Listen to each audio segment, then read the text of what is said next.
Today's story is about a birthday that went terribly wrong when inviting one person from the past cost someone their future.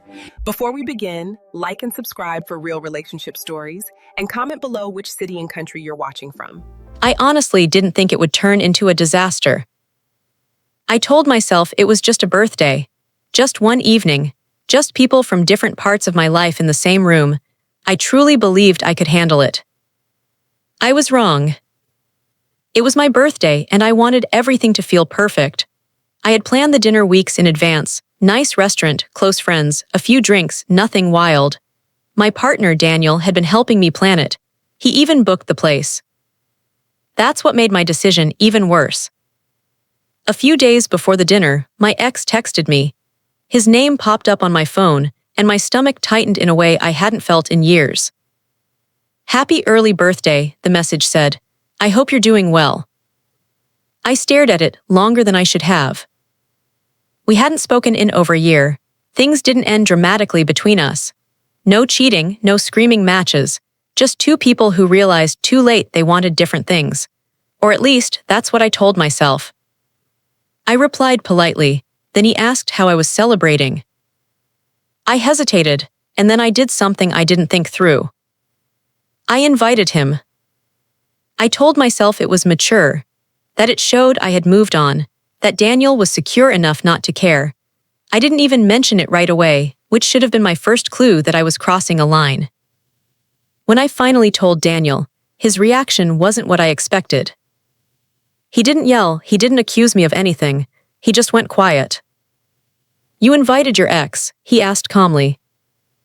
"Yes," I said quickly, "but it's not like that, it's just a group dinner. I didn't want it to be awkward if he heard about it later." Daniel nodded slowly. "Okay." That was it. No argument, no warning, just okay. The night of the birthday came, and everything felt off. Daniel was polite but distant. He didn't hold my hand the way he usually did. He smiled when people spoke to him, but his eyes weren't really there. I noticed it, but I chose to ignore it. Then my ex arrived. He greeted me warmly, maybe a little too warmly, hugged me, told me I looked amazing. Daniel was standing right there. I laughed awkwardly and introduced them. The tension was thick enough to taste. Throughout the dinner, my ex kept finding ways to talk to me, bringing up old memories. Jokes only we understood. He wasn't flirting outright, but he wasn't exactly respecting boundaries either. And the worst part, I didn't shut it down as firmly as I should have. Daniel watched everything. Quietly, calmly, he didn't interrupt, he didn't pull me aside, he just observed. Halfway through the night, Daniel stood up. "I'm going to step outside for some air," he said. I nodded, distracted, thinking he just needed a break. He never came back. At first, I thought he was just taking a long call, then 10 minutes passed, then 20, my phone buzzed.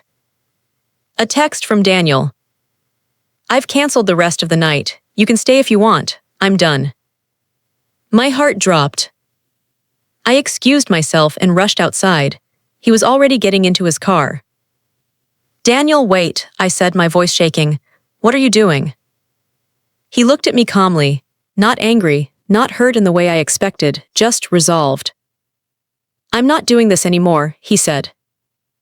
"Doing what?" I asked. "It was just dinner, you're overreacting." He let out a small breath. "That's the problem, you think this is small."